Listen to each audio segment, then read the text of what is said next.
अनाथ कृपा कराल ते थोडी, पाया पडिलो बराडी. काय येऊनी तुम्हापाशी, मी तो अल्पही संतोषी. कृपा कराल ते थोडी, पाया पडिलो बराडी. तुका म्हणे देवा, काही भातुके पाठवा, किंवा प्रेम भातुके पाठवा. कृपा कराल ती थोडी, पाया पडिलो बराडी. तडी द्वास संनील मेघाव भासम, रमा मंदिरम सुंदरम चित प्रकाशम. परम तुष्टिकाया समन्यस्य पादम, परब्रह्मलिंगम भजे पांडुरंगम. पांडुरंगा करो प्रथम नमन, दुसरे चरण संताच्या. त्यांच्या कृपादाने कथेचा विस्तारू, बाबाजी सद्गुरु दास तुका. नमो ज्ञानेश्वरा, नमो ज्ञानेश्वरा.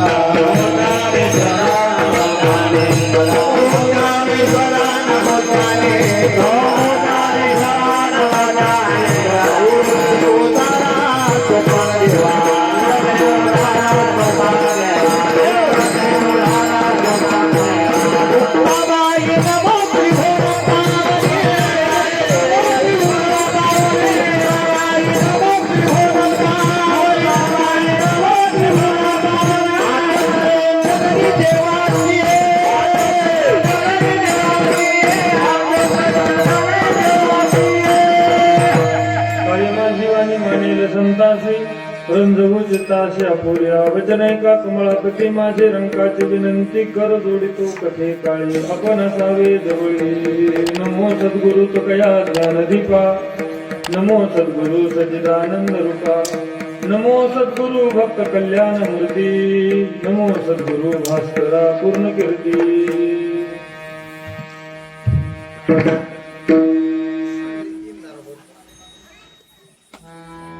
शिवानी तुझे भरणी गुणनाम, ऐसे दे प्रेम काही काळा. शरण शरणे कनाथा, पायी माथा ठेविला. नका पाहू गुण दोष, झालो दास पायांचा. शरबिंदू समाकारे ब्रह्म स्वरूपिणी.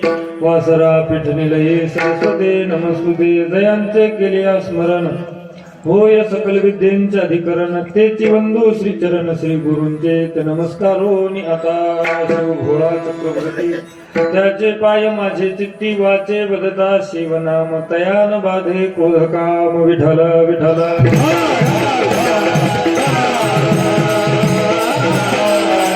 तुम्ही विश्वनाथ दिनरंक, मी अनाथ. कृपा कराल ते थोडी, पाया पडिलो बराडी. प्रस्तुत प्राप्त स्थली. कीर्तन निरूपणाच्या सेवेसाठी निवडलेला अभंग महान भगवत भक्त वैराग्यराग रसिक श्रीमंत श्री देहू निवासी असणारे जगदवंदनीय श्रीमंत महाराज अर्थात श्री तुकोबाराय यांचा हा चार चरणाचा सर्वांच्या पाठातील परिचयाचा गोड असा अभंग असून, प्रस्तुत अभंगामध्ये महाराज भगवान शंकराकडे त्या ठिकाणी मागणं मागतात. विठ्ठल.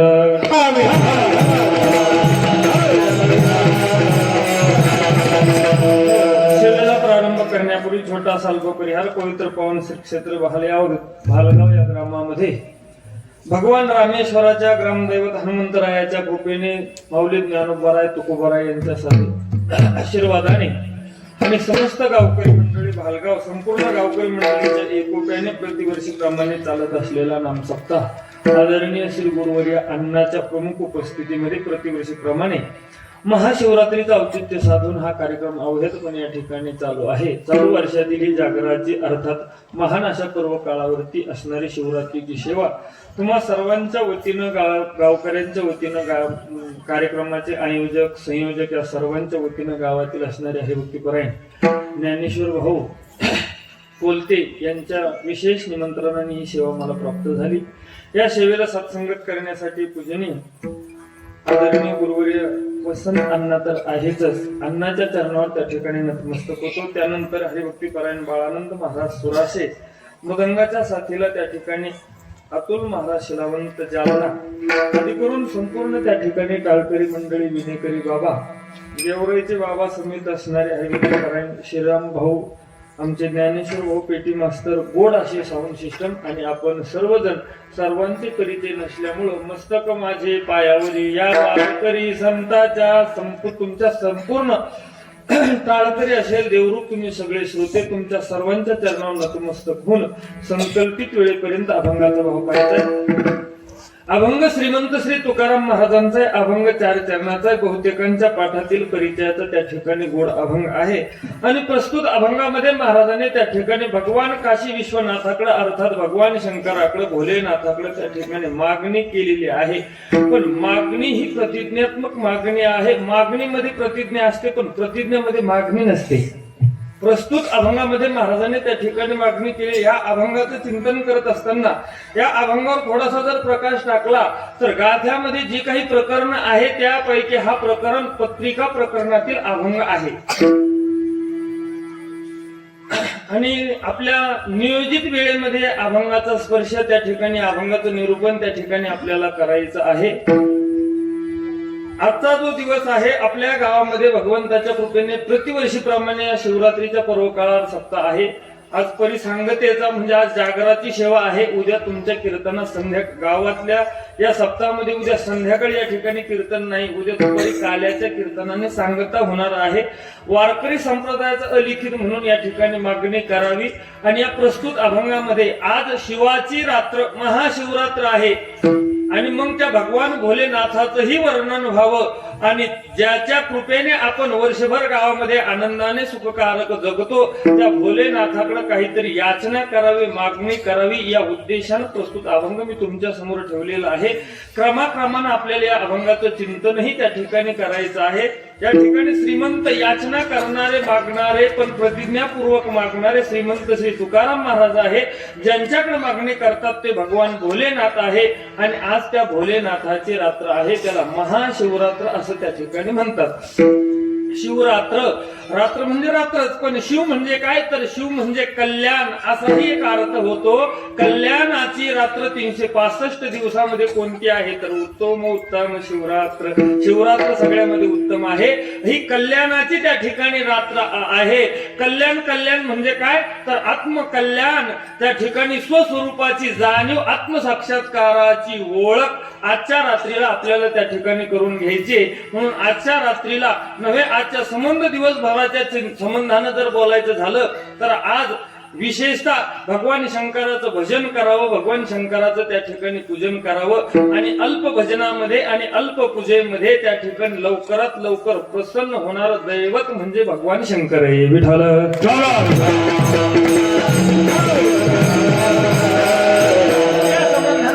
चिंतन करायचं. थोडीशी अभंगाच्या अनुषंगाने मी प्रस्तावना आपल्या समोर करतो. मागणी आहे नेहमी आपण त्या ठिकाणी ऐकतो. श्रीमंत श्री तुकाराम महाराजांनी हा जो अभंग लिहिलेला आहे पत्रिका प्रकरणातील अभंग आहे. महाराजांनी 3 पत्रिका लिहिल्या म्हणे. एक वाराणसीला त्या ठिकाणी गयेला त्या ठिकाणी लिहिली आणि कुणीतरी एक साधक त्या ठिकाणी भगवान विश्वनाथाच्या दर्शनाला जात असताना तुकोबारा म्हणतात की मी तरी तिथं काही येऊ शकत नाही परंतु भगवान शंकरापर्यंत माझा निरोप पाठवा. म्हणून हा संपूर्ण 4 चरणाचा अभंग विश्वनाथापर्यंत पाठव महाराजांनी लिहिलेला आहे. त्या 4ही चरणाचं चिंतन आपल्याला करायचंय.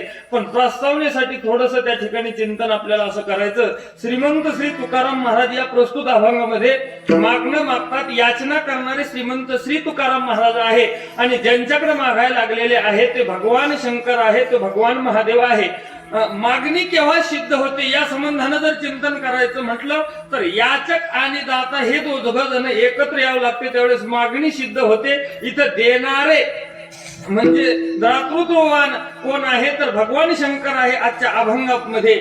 आणि मागणारे जर कोण असेल तर श्रीमंत श्री तुकाराम महाराज आहे. मग या 2 संबंधानं थोडं 2-2 मिनिटात आपल्याला चिंतन करायचं. याचना करणारे मागणारे श्रीमंत श्री तुकाराम महाराज आहे. आणि मागणी या ठिकाणी करायला लागले भगवान भोलेनाथाला. मग थोडीशी सुज्ञ ऐकणाऱ्याला अशी शंका येईल तुकोबारायचा एक अभंग आहे. तुझे दास्य करू अनेक मागू खावया ठीक झाले जिने माझे पंढरी काय गा विठोबा तुझा आता म्हणावे शुभाशुभ गोड तुम्हा. अरे देवा दास्यत्व तुझं करतो. अरे पांडुरंगा सेवा तुझी करतो. नामचिंतन तुझं करतो. आणि मला माझ्या प्रपंचामध्ये माझ्या परमार्थ साधनेमध्ये जर काही अपेक्षा आहे, मला काही लागत असेल, तर मी दुसऱ्याकडे याचना करावी याची लाज जेव्हा मला वाटायला नको, ती लाज तुला वाटायला पाहिजे का? अहो रात्र तुझं मी नामचिंतन करतोय. कशा संबंधाने बोलायला लागलो? श्रीमंत श्री तुकाराम महाराज एकनिष्ठ भगवान शंकराचे पांडुरंगाचे जर भक्त असेल, तर आजच्या प्रस्तुत अभंगामध्ये महादेवाकडे का हात पसरायला लागले? शंका येईल ना. महाराजांचं आणखीन प्रमाण आहे की पतिव्रते जैसा भ्रतार प्रमाण आम्हा नारायण तैशा परी. पतिव्रता कशाला म्हणायचं? ज्ञानोबा राय बोलले, पतीच्या मता अनुसरून पतिव्रता. अरे पतीच्या मनाप्रमाणे अनुकरण जी करते, मग 100% चुकीचा जरी नवरा बोलत असला तरीही पतीच्या मनाला अनुसरूनच जी आचरण करते त्या स्त्रीला पतिव्रता म्हटलेलं आहे. आणि तुकोबारा तेच म्हणतात की आम्ही पतिव्रतेप्रमाणे एकनिष्ठ त्या पांडुरंगाच्या कटेवरी कर. ज्या देवाचे कमरेवर हात नाही, विटेवर जो देव उभा नाही, त्याचं दर्शन घेणार नाही, असं प्रखरपणे बोलणारे श्रीमंत महाराज मग आज कसं काय त्या ठिकाणी भगवान शंकराकडे मागण्यासाठी प्रवृत्त झाले? शंका येईल सुज्ञ ऐकणाऱ्याला. कारण काय? तुकोबाराजवळ एवढं प्रखरपणे म्हणतात की मी तोंड पाहणार नाही पांडुरंग सोडून, असे निस्ते एकटे तुकोबारायच नाही, तर सकल संतांनी त्या ठिकाणी संपूर्ण त्या ठिकाणी आयुष्यभर अहोरात्र त्या भगवान विठ्ठलाचं पांडुरंगाचं नामचिंतन केलंय. आणि आज भगवान शंकराची त्या ठिकाणी स्तुती करायला लागलेले आहे. कारण पहिल्या चरणामध्ये स्तुती केली आणि याचना पार शेवटच्या चरणामध्ये महाराजांनी केलेली. मग प्रकार काय? शंका येऊ शकते. तर ऐका, या शंकेसाठी थोडस मी एक उदाहरण सांगतो म्हणजे आपल्या लक्षात येईल. उदाहरण म्हणजे अन्य नाही, आज महाशिवरात्रीचा पर्व काळ आहे आणि एरवीही कीर्तनामध्ये अन्य आम्ही काही त्या ठिकाणी मी बोलतच नाही, पण अभंगाच्या अनुषंगाने त्या ठिकाणी बोलायला लागलो सुज्ञ ऐकणाऱ्यांसाठी. आपल्या परळी वैजनाथ प्रांतामध्ये एक राजा होता आणि त्या राजाला त्या ठिकाणी काय झालं, लग्न होऊन भरपूर दिवस झाले, सगळं काही ऐशो आरामात होतं, पण राजाला पुत्र संतती नव्हती, वंशाला दिवा नव्हता. मग कुणीतरी एका अनुभवी व्यक्तीने सांगितलं, राजा तू फार दुःखी आहे, कष्टी आहे, म्हणे पुत्र ही नसते राज्य सर्व दुःखाय रुच्यते. आम्हाला आवड त्या ठिकाणी माझ्या राज्याला उपभोगणारा पुन्हा उद्या राजकुमार नाही म्हणून दुःखी आहे, कष्टी आहे. मग त्या शहाण्या माणसाने सांगितलं, अरे पंढरपुरातला देव पांडुरंग तो नवसाला पावतो म्हणे, जाय पांडुरंगाला नमस्कार. आता 900 पुत्र होती तरी का करावा लागे पती. नवसाने जर पोरं झाले असते तर महाराज म्हणतात बाई साहेबाला त्या ठिकाणी पुरुषाचा स्वीकार करावा लागला नसता. पण अंतकरात असणारा दृढ भाव, निष्ठा, विश्वास गेला पंढरपूरला, नवस केला पांडुरंगाला. त्याचा प्रारब्ध प्रतिकूल असणारा राजाचं अनुकूल झालं, मुलगा झाला. पण नवस करत असताना राजा बोलला होता, पांडुरंगा तू जर नवसाला पावला, तुझ्या कृपेने जर मला पोरगा झाला तर मी तुला सोन्याचा करदोडा करेन. पोरग झालं राजाला, 2 वर्षाचं पोरग झालं. राजाने ठरवलं होता मुलगा 2 वर्षात झाला, नवसपूर्ती करून येऊ म्हणून राजा, राणी, प्रधान आणि काही 7-8 जण सेवक रथामध्ये बसले. पंढरपूरच्या दिशेने संध्याकाळी पंढरपुरात पोहोचले. पुंडलिक राजाजवळ गेले, सर्वांनी स्नान केलं, एका धर्मशाळेमध्ये राहिले. धर्मशाळेला विचारलं, बाबा आम्हाला पांडुरंगाला करदोडा करायचा आहे सोन्याचं. म्हणे आहे, सोनाराचं दुकान आहे पंढरपुरात. दुसऱ्या दिवशी राजा त्या ठिकाणी उठला, पोराला घेतले, राणीला घेतलं, एका सोनाराच्या दुकानात गेले. सोनाराला आनंद झाला, म्हणे आज माझ्या दुकानामध्ये ग्राहक रूपानं डायरेक्ट प्रत्यक्ष राजा आला म्हणे आणि आज मोठा कितीतरी मोबदला मिळणार आहे. आनंद झाला सोनाराला. राजाने सांगितलं, सोनार दादा सुंदर एक करदोडा करा म्हणे. त्या सोनाराला वाटलं आता राजा करदोडा करणार, स्वतःसाठी नाही, त्यांच्या कडेवर पोरगे, पोरासाठी करदोडा. म्हणे करा, पोराला समोर करा, पोराच्या माप घेतून करदोडा. राजाने सांगितलं मुलाचा नाही करायचा करदोडा. मग पंढरपुरातला जो पांडुरंग आहे ना, त्या पांडुरंगाचा कमरेचा करदोडा करायचा. सोनाराने हात जोडले, सांगितलं ग्राहक हे आमचं दैवत आहे, पण क्षमा करा राजे सरकार, मी त्या देवाला करदोडा करू शकत नाही. आणि देव म्हणल्यापेक्षा मी त्या देवाला देवच नाही म्हणत, मी एकनिष्ठ महादेवाचा भोले बाबाचा भक्त आहे. विनंती करतो कृपया तुम्ही माझ्या दुकानातून उठा, येऊ शकता तुम्ही.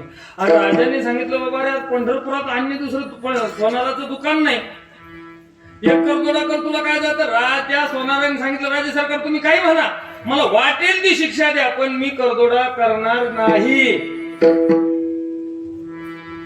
राजाची बेचैनता झाली, पण राजा होता तो सत्ता होती, सत्ते पुढे शहाणपण चालत नाही. सांगितलं तुलाच करदोडा करावा लागेल. सोनाराने सांगितलं करतो म्हणे करदोडा, पण त्या पांडुरंगाचं त्या विठ्ठलाचं कमरेचं माप मी घेण्यासाठी जाणार, घेऊन या. राजा म्हणजे ठीक आहे मी माप घेऊन येतो. राजा माप घेऊन आला, तेवढ्या मापाचा करदोडा केला आणि नवस्फूर्तीसाठी त्या ठिकाणी राजा गेला तर असा टीचभर करदोडा कमी पडला.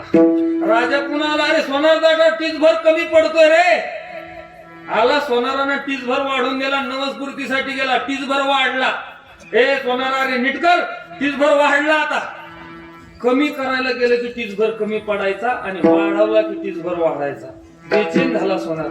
शेवटी राजा म्हणे अरे आता केलास ना, चाल एकदा तूच माप घे तुझ्या हाताना, येतो म्हणे. पण त्या देवाला पाहायची इच्छा नाही.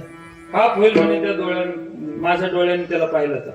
पट्टी बांधली, प्रत्यक्ष सोनाराच्या डोळ्यावर हात धरून गेले रावळामध्ये. कमरेचं माप घेण्यासाठी सोनार असा चाफलू लागला तर गजचर्माचा स्पर्श जाणवला, हत्तीच्या कातड्याचा स्पर्श जाणवला. अरे सोनार म्हणे तुम्ही मला पांडुरंगाच्या दरबारात नाही आणलं, हे तर माझ्या भगवान भोलेनाथाचं मंदिर आहे. म्हणून पट्टी अशी खाली उघडली, ओढली तर प्रत्यक्ष पुढे पांडुरंग दिसला. अरे पाप झालं म्हणे. पुन्हा पट्टी ओढली, पुन्हा व्याघ्रांबराचा स्पर्श जाणवला. सोनार म्हणे अरे हे काय, पुन्हा पट्टी खाली ओढतोय तर त्या विटेवर एका क्षणाला त्या सोनाराला त्या ठिकाणी एकदा महादेव दिसायचा, एकदा त्या ठिकाणी कोण दिसायचा तर एकदा पांडुरंग दिसायचा. त्या सोनाराच्याही लक्षात आलं की म्हणे गाडी यांचे नाव दोन आहे. स्वरूपाने भेद नाही नका करो वाद, नाही नका करो वाद, नाही नका करो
एकच अंग, अरे एक एकाचे हृदय आणि गोडी साखरेची ठाई. साखर आणि गोडी जशी वेगवेगळी करता येत नाही ना, तसे म्हणे दिसायला दोघ जण वेगवेगळे दिसतात, पण हे दोघ स्वरूपाने मात्र एकच आहे.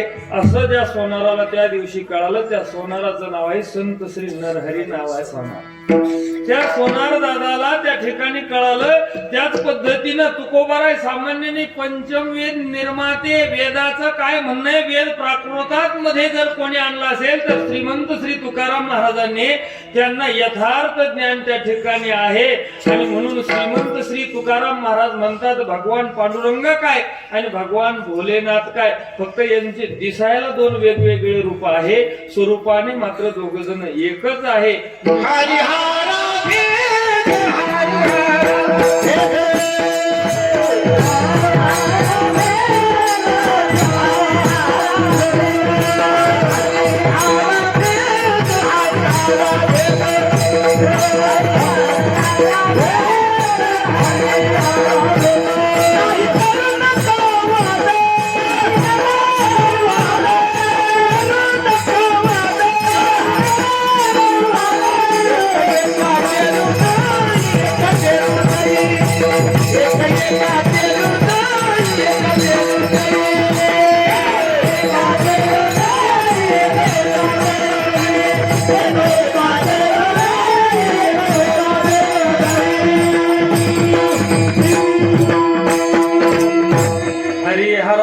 नाही नका करू वाद. हरीमध्ये आणि हरामध्ये त्या ठिकाणी भेद नाही म्हणे दोघ जण.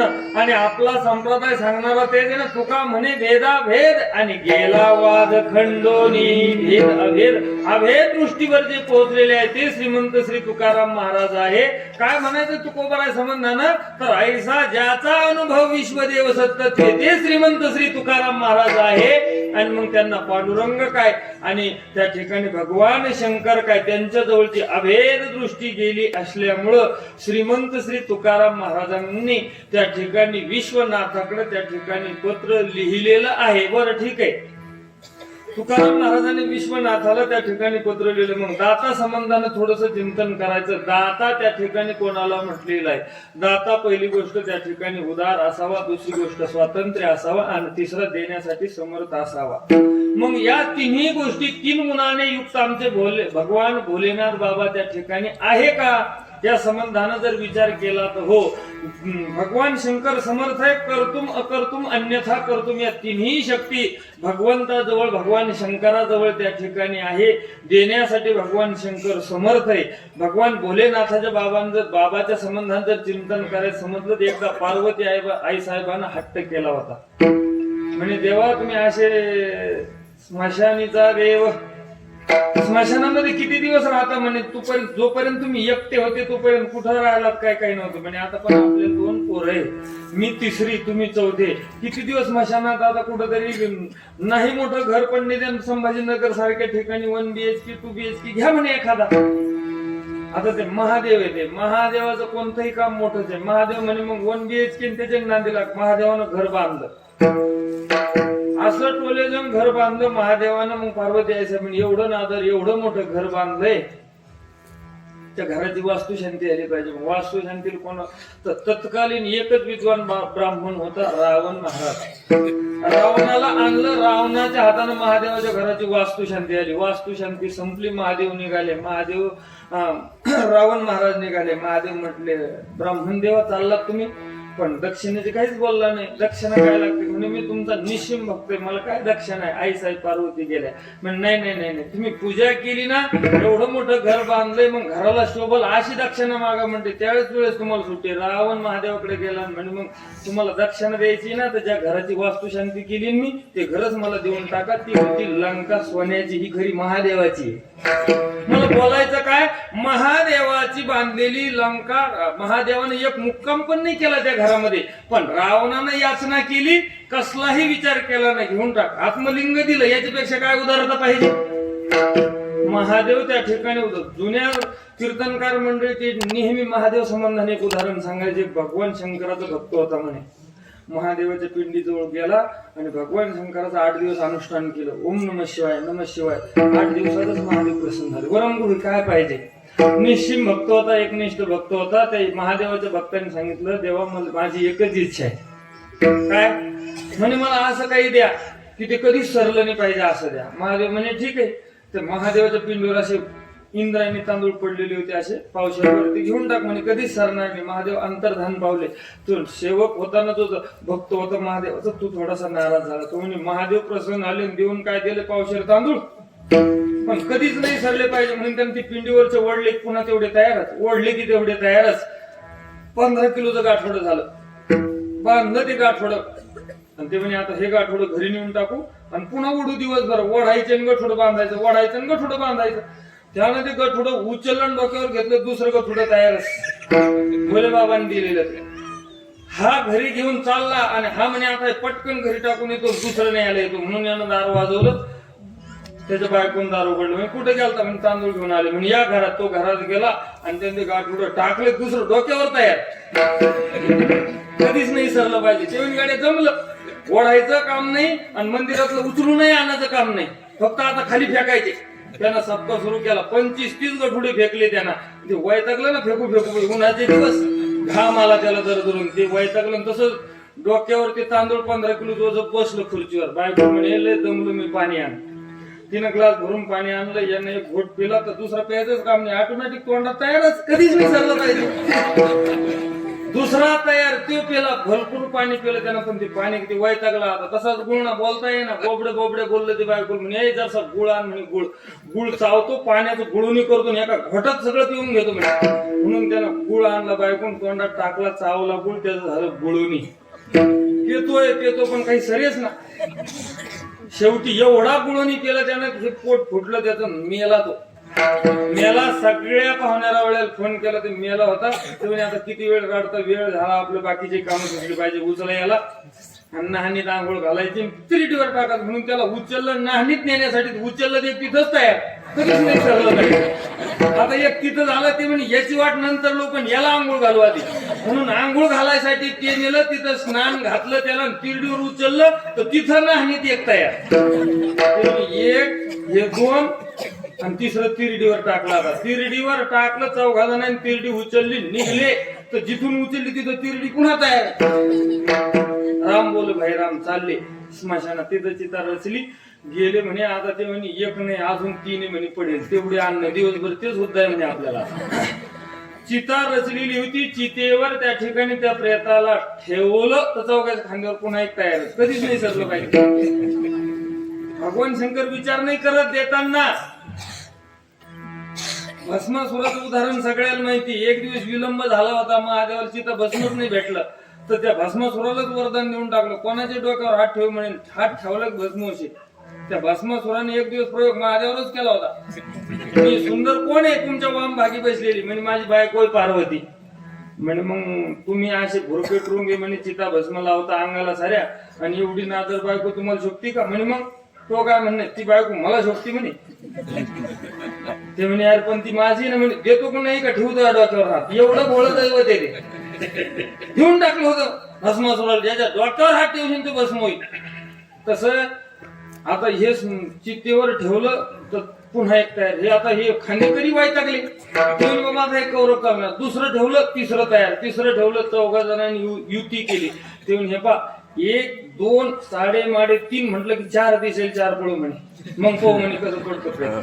1, 2 आणि 3.5 म्हणून 4 दिसेल, 4 पळवले, तर चौघाच्या खांद्यावर एक एक. कधीच नाही. एवढं भोळं दैवत आहे, आणि त्या भोळ्या शंकराची आजची रात्र आहे. तो भगवान देण्यासाठी उदारही आहे, तो भगवान शंकर स्वतंत्रही आहे. आणि तिसरी गोष्ट, त्याला स्वातंत्र्य आहे का? तर 100% त्याला स्वातंत्र्य आहे. त्याला स्वातंत्र्य काय? त्याला जर कोणाला काही द्यायचं असलं तर कोणाला विचारायची गरज आहे? कोणाला विचारायची गरज नाही. गावात असा सप्ताह चालला, वर्गणी करणारी कमिटी गावात फिरती, वर्गणी माईक मध्ये सांगते, वर्गणी जमा करा, वर्गणी. आणि कमिटीची पायपीट होती. एक जण गावातला काय म्हणतो, बाबा हे सप्ताह करणं काय अवघड आहे, 5-6 दिवसापासून तुम्ही फिरायला लागले, उद्या कालाय पण तुमची बेजारी चालूच आहे म्हणे वर्गणी करायची. अरे हे काय लोकांनी एका तडाक्यात देऊन टाकायला पाहिजे का? बेजार करण्यात काही मजा आहे का? ते म्हणे हो हो हो बरोबर बोलतो म्हणे, पण माऊली तुमची बी वर्गणी बाकी. हो म्हणे मला बी द्याच वाटते, आणि मी बी देणारच आहे म्हणे. म्हणे मग टाकू का नाव? म्हणे थांबा तिला विचारतो. देण्याची इच्छा आहे, द्यावशी वाटतं, त्याला उदारता आहे, पण स्वातंत्र्य नाही. विचारावं लागतं त्याला कोणातरी. पण भगवान शंकराच्या संबंधानं जर विचारलं ना, तर भगवान शंकराला कोणाला विचारायची गरज नाही. म्हणून स्वातंत्र्य आहे, समर्थ आहे, आणि उदार सुद्धा भगवान शंकर आहे. मग आता ऐका, महाराज म्हणतात की तो देव उदार आहे, मग मागणी तिकडे सिद्ध होते. मग तुकोबारायालाही त्या ठिकाणी तुकोबारायाने काय केलंय, जन्मोजन्मी त्या भगवंताची निश्चिम सेवा केली. त्यामुळे महाराजांनाही अधिकार आहे. कारण मागणाऱ्याचा अधिकार केव्हा सिद्ध होतो? कोणी मागू शकत नाही. एखादी बाई 7 दिवस आपल्या रानामध्ये त्या ठिकाणी अद्रक असेल, ऊस, कोणताही माल खुरपायला येते, बाजारच्या दिवशी ती खुरपायला नाही जात, घरी येऊन बसते, म्हणते 7 दिवसाचे पैसे द्या मालक. का? तिचा अधिकार आहे तो मागायचा. तसं श्रीमंत श्री तुकाराम महाराजांनी भगवान शंकराची निष्ठेनं नव्हे, अगदी विश्वंभर बाबापासून 9 पिढ्यांपासून त्या ठिकाणी देवाची अखंड नामचिंतन करणारे यथार्थ मागायचा महाराजांनाही अधिकार आहे. आणि म्हणून महाराजांनी भगवंताकडे मागणी मागितली. पण ऐका, मागत असताना व्यवहार कसा सिद्ध होतो? मला जर कोणाकडे काही जर मागायचं असलं, मला जर कोणाकडे काही मागायचं असलं, तर त्या माणसाची अवहेलना करायची नाही, त्या माणसाचा अवमान नाही करायचा, त्याची स्तुती करावी लागते. स्तुतीप्रिय लोक आहे आज. मला जर कोणाकडून काही हवं असलं तर कोणाकडे तरी याचना करायची जर असली ना तर त्याची स्तुती करावी लागते.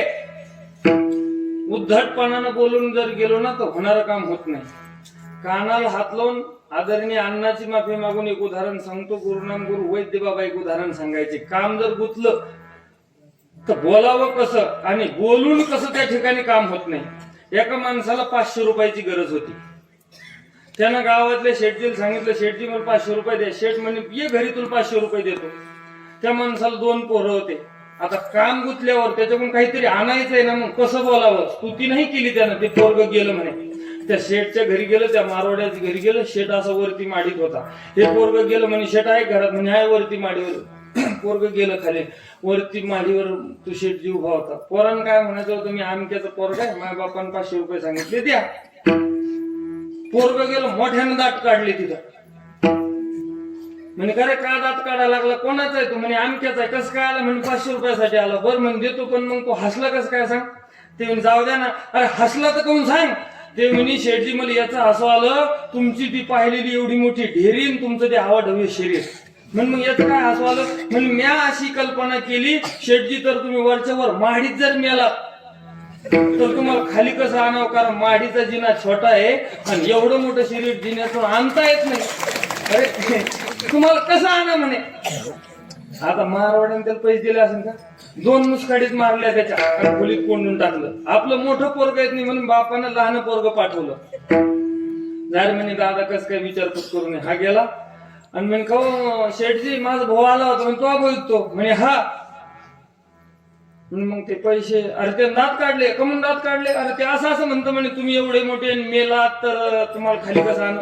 मूर्ख म्हणे मा भाऊ येडा येतो, त्याला काय कळतं. तुम्ही जर शेठ वर मेले म्हणे खाली कसायला आणायचं. तुकडे करून आणता आलं तर आणून नाही देऊ म्हणे माडीच पेट. झालं का. यालाही कोंडून टाकला आणि मग एका घंट्यानं बाप गेला. बाप म्हणे का शेठजी आपले पोरं आले होते पैशासाठी. म्हणे तो पोर ऐकते. म्हणे हा. अरे दोन्ही मूर्ख आहे म्हणे. एक म्हणतं म्हणे तुकडे करून खाली आणून, दुसरं म्हणे माडी पेटून देऊ. अशी पोरं असते का. माफी मागून बोलतो सगळ्याची. तो माणूस काय म्हणला, शेठजी ती काही खरी सख्खी पोरं नाही म्हणे माही. मग म्हणते पोटाखाली गेली. मग ते मारवाड्याला शब्द कळाला नाही. हा पोटाखाली येईल. ते म्हणे पोटाखाली काय असते समजून सांग. मग हे गद माणूस काय म्हणतं, पोटाखाली या शब्दाचा अर्थ काय म्हणे. म्हणे तुम्ही तुमची बायकोन तुम्हाला बी 2 पोर आहे म्हणे. हा. म्हणे मग आता जर का तुम्ही मेले म्हणे बर आणि तुमच्या बायकोन जर दुसरा नवरा केला आणि हे पोरं घेऊन तिकडे गेली की त्याला पोटाखाली येईल असं म्हणतात. सांगा होईन काय याचं काम आता. अरे काम जर करायचं असलं तर गाढवाला सुद्धा गोपाळराव म्हणावं लागतं. मग श्रीमंत श्री तुकाराम महाराज या ठिकाणी वर्णन जे करतात ना, जी स्तुती करायला लागलेली आहे ना. आपणही काही जणांचं वर्णन करतो. महिला मंडळ वर्णन करते, भाऊ भावाचं वर्णन, आई मुलाचं वर्णन, बाप मुलाचं, मित्र मित्राचं वर्णन करतो. पण त्या वर्णनामध्ये कितपत योग्यता आहे, कितपत खरं आहे हेच त्या ठिकाणी सांगता येत नाही.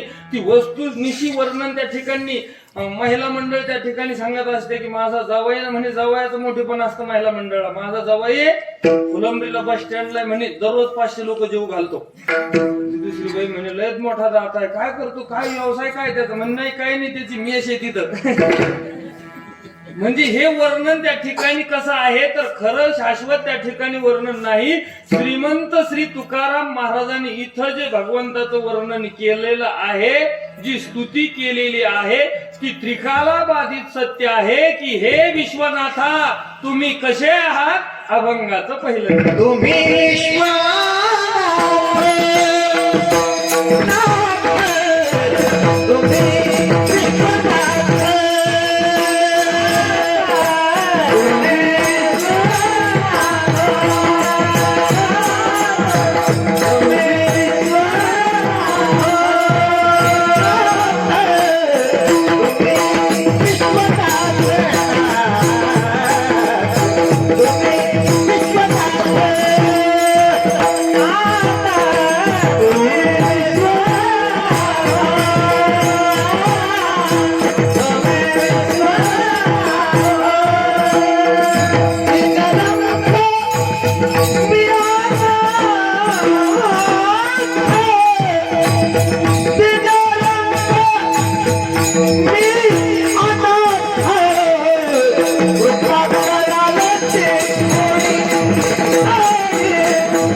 श्री संत तुकाराम महाराजांनी त्या ठिकाणी भगवंताकडे काहीतरी मागायचं आहे, पण डायरेक्ट त्या ठिकाणी देवाकडे जायचं आणि मागायचं म्हणे तर मागणी सिद्ध होणार नाही. म्हणून अगोदर भगवान शंकराचं महादेवाने या पहिल्या चरणामध्ये वर्णन केलेलं आहे. पण हे तुमच्या माझ्या वर्णनासारखं नाही. तुमचं माझं वर्णन त्या ठिकाणी कसं आहे, त्यामध्ये किती योग्यता आहे, किती खरं आहे, हा ज्याच्या त्याच्या संशोधनाचा चिंतनाचा विषय आहे. पण श्रीमंत श्री तुकाराम महाराजांनी तर भगवान शंकराचं जे वर्णन केलंय ते तिन्ही काळामध्ये सत्यत्वाने त्या ठिकाणी ठरते. महाराज पत्र जे लिहिलंय श्रीमंत श्री तुकाराम महाराजांनी काशी विश्वनाथाला, तर त्या पत्रामध्ये सुरुवात कशी केली म्हणे, तुम्ही विश्वनाथ दीन रंक मी अनाथ, म्हणे मी दीन आहे, मी रंक आहे, अनाथ आहात. आणि तुम्ही कसे आहात देवा, तर म्हणे तुम्ही विश्वनाथ, भगवान शंकरा तुम्ही विश्वनाथ. विश्व म्हणजे संपूर्ण हे सृष्टी, संपूर्ण हे जग. आणि तुम्ही या विश्वाचे कोण आहात, म्हणे नाथ आहात. नाथ म्हणजे मालक, नाथ म्हणजे धनी. मग भगवान शंकर या त्रैलोक्याचे राजे आहेत का? हो, भगवान शंकरच या संपूर्ण त्रैलोक्याचे, या विश्वाचे त्या ठिकाणी काय आहे, तर भगवान शंकरच त्या ठिकाणी मालक आहे. आपण मालक त्या ठिकाणी कोणाला समजतो, आपण आपल्या स्वतःला मालक समजत असतो, तो भाग वेगळा. पण मालक संबंधानं जर चिंतन करायचं म्हटलं, मालक मालक कोणाला म्हटलेलं आहे, ज्याच्या मालकीचा जो असतो तो मालक आहे. मालकी हक्क कोण गाजवतो, ज्याचा हक्क तिथं आहे तो त्या ठिकाणी म्हणतो ही आमक्या आमक्याच्या मालकीची जागा आहे, इथं कोणीही त्या ठिकाणी हे करू नये, अशी त्या ठिकाणी पाठी छापल्या जाते. तसं हे संपूर्ण विश्वाचा मालक जर कोण असेल तर भगवान शंकर आहे. तुम्ही म्हणता याच्यावरून कसं काय म्हणा, तुम्ही म्हणता तुकोबाराय म्हणतात की विश्वाचे मालक आहात, मग भगवान शंकर मालक आहे सिद्ध करून दाखवा. भगवान शंकराच्या मालकी तिथं काय, मी म्हणतो काय नाही. जेने हे विश्व निर्मिले महर्षी देवा संस्थापिले, 21 स्वर्गाते धरी येले सत्ता मात्रे अपोलिया. 21 स्वर्गाते धरी येले जी सत्ता आहे ना, ती भगवान शंकराने आपल्या हातामध्ये त्या ठिकाणी धरलेली आहे. या ज्यानं या विश्व निर्माण केलं, याच विश्वामध्ये सगुण निर्गुण रूपाने नटलेले एकमात्र देव आहे, तो म्हणजे भगवान विश्वनाथ. म्हणून तुम्ही विश्वनाथ. नाथ या शब्दाचा आपण मालक केलाय, आणि त्याचीच सत्ता आहे, तोच जर या विश्वाचा मालक आहे. मी म्हणतो त्याची सत्ता संपूर्ण जगावर त्याची सत्ता आहे. हे मी नाही बोलत, तुकाराम महाराज नाही बोलत फक्त, तर भगवान स्वतः गीतेमध्ये बोलले. गतीर भरता प्रभू साक्षी निवास शरणम सुरत प्रभव प्रयस्थानम निधानम बीजमव्ययम.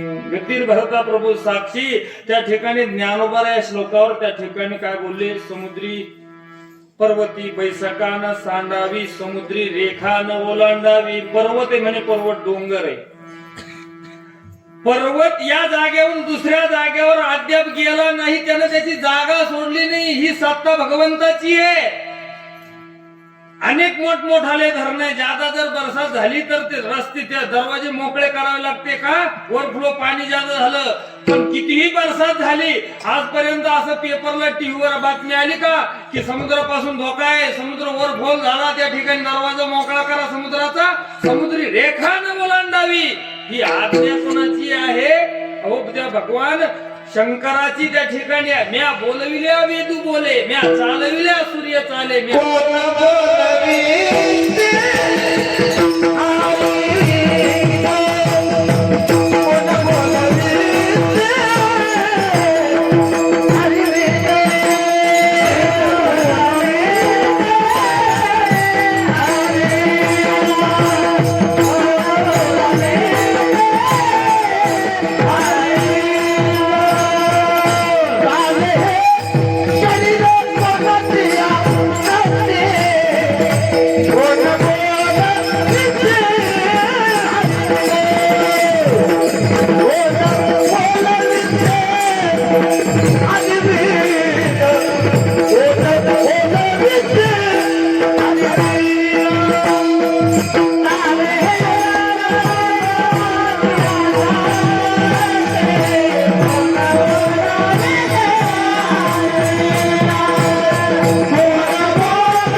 शरीर कोणाचे असते, कोण बोलविते हरिविन. हे जे शरीर चालतंय ना म्हणे, हे शरीर चालण्याची सुद्धा सत्ता जर कोणाची आहे तर ही सत्ता भगवान आदिनाथाची त्या ठिकाणी आहे.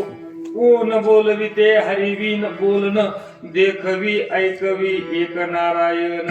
देख पाहणारा, त्या ठिकाणी या संबंधानं बोलायचं म्हटलं, शरीर चालतंय ही सत्ता त्याची आहे. पण या सृष्टीतले काही त्या घुबडाच्या जातीची माणसं आहे, अध्यात्माला अशी वरखाडी मारणारे, ते म्हणतात की या जगामध्ये देवच नाही का. आहे म्हटलं की ते म्हणतात मग दाखवा. देव हा डोळ्यानं दिसत नाही. विमुडा ज्ञान पश्यंती पश्यंती ज्ञान चक्षुषा. विमुडा आहे मूर्ख माणसा, अरे तुझ्या या चार चक्षुने डोळे, या डोळ्यानं तो दिसणार नाही. ज्ञान चक्षु लागतात त्याला, ज्ञान दृष्टी लागती. भगवंत कसा पाहता येईल. पण म्हणतात काही की बाबा उगाच त्या ठिकाणी थोटांड आहे, अमुक आहे, ढमुक आहे. चारवाक नावाचे ते लोक घुबडाच्या जातीचे 10-12 घुबडा असे मिटून करून बसले आणि म्हणे सारी दुनिया म्हणते म्हणे की सूर्य आहे, सूर्य आहे. खरंच आहे का सूर्य. दुसरं घुबड म्हणत आहो गप्पा आहे त्या. आता मला सांगा, सूर्य नाही का त्यांना दिसत नाही.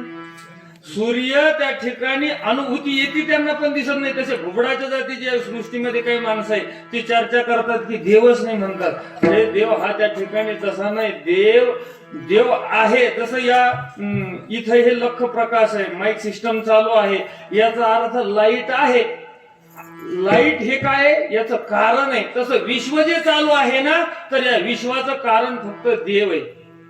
सूर्याशी चालणे तुझी सत्ता. सूर्य उगावा लागला, अस्ताला जायला लागला ना, तर याचा अर्थ देव आहे. वारा वाहतो याचा अर्थ देव आहे. लाईट चालू आहे, घरात फिरणारा फॅन चालू आहे, त्या ठिकाणी लाईटवर जेवढे काही उपक्रम आहे ते अव्याहतपणे जर चालू आहे ना, तर शंका घ्यायची नाही, लाईट आहे.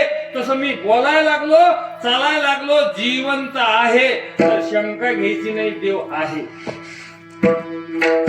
देखे मनुष्य जात सकळ, हे स्वभाव जात भजनशील. ज्ञानोबा म्हणतात माणसाचा स्वभाव भजन करणं. किती नास्तिक माणूस असू द्या पण तोही भजन करतो. तो म्हणतो देव नाही, पण गावातल्या मंदिरापासून चालला तो मारुतीच्या मंदिरावर अशी बिडी ओढत चालतो तो. पण मंदिर आलं की त्याची ऑटोमॅटिक अशी बिडी मागे जाते. मानतो तो देव, म्हणतो देव नाही, पण तरीही अण्णासारखे आदरणीय महाराज जर समोरून आले ना, तर गावातला किती मूर्ख माणूस असू द्या, तो गपचूप बसतो, शांत बसतो, खाली मान घालून तिथून जातो.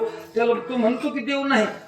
एका ठिकाणी 20-20 मिनिटाचं असं 20-20 मिनिटं प्रत्येक वाक्याला असे दिलेले होते आणि त्यातून 3 नंबर काढले होते. पहिल्या नंबरला 21,000, दुसऱ्याला 11,000 आणि तिसऱ्या नंबरवाल्याला 7,000. वक्तृत्व स्पर्धा ठेवलेली होती. जिल्हा मोठ्या जिल्ह्यामध्ये त्या ठिकाणी मोठं स्टेज, मोठमोठे परीक्षक बसलेले होते, देशविदेशीचे वक्ते आलेले होते तिथं. आणि विषय दिलेला होता देव कल्पना.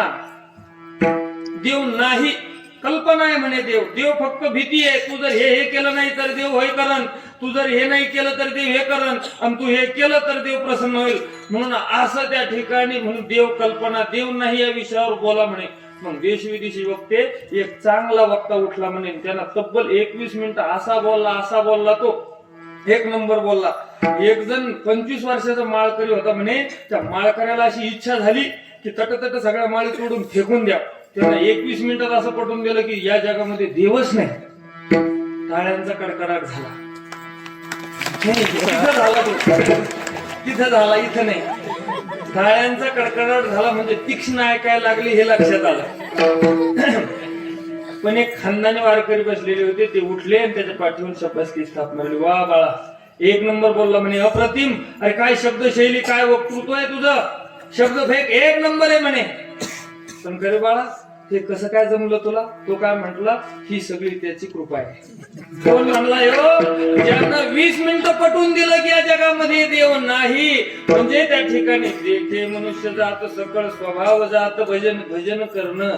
म्हणजे माणूस त्या ठिकाणी शंका घेऊ शकतो, पण या जगामध्ये ईश्वर आहे. आणि महाराज म्हणतात त्याच्या सगळं सत्तेनं चालतोय.